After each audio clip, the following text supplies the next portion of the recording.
Military firefighters are exposed to a dangerous amount of PFAS chemicals on a regular basis.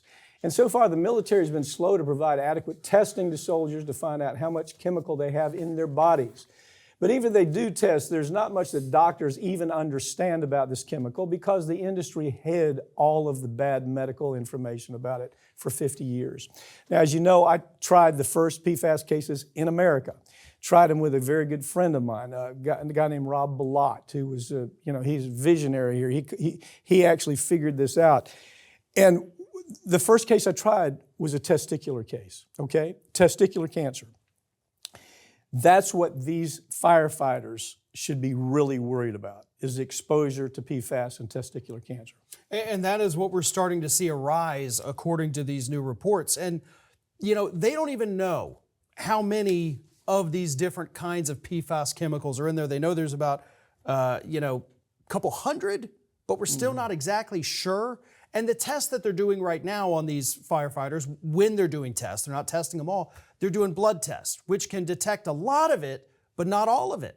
Because sometimes these chemicals, as those reports say, it's not just in the blood, it's built up in the organs. And the different chemicals are going to different places in the body. So without actual tissue tests, you cannot get an accurate count of how much exposure these people have had. We do know that it's so pervasive that it's in the livers of polar bears. Yeah. I mean, it's all over the planet, and there's only two companies that were responsible, 3M and DuPont, spread this toxin all over the planet.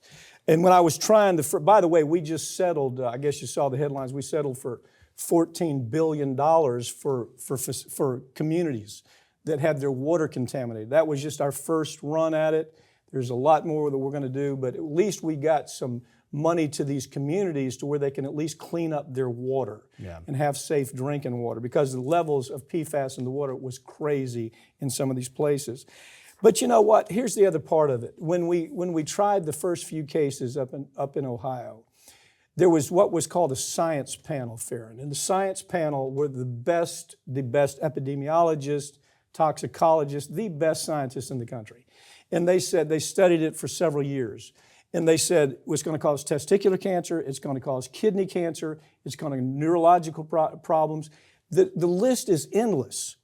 And the ugly thing about it is that both of these companies knew that. They knew it for 50 years and did nothing about it, tried to cover it up.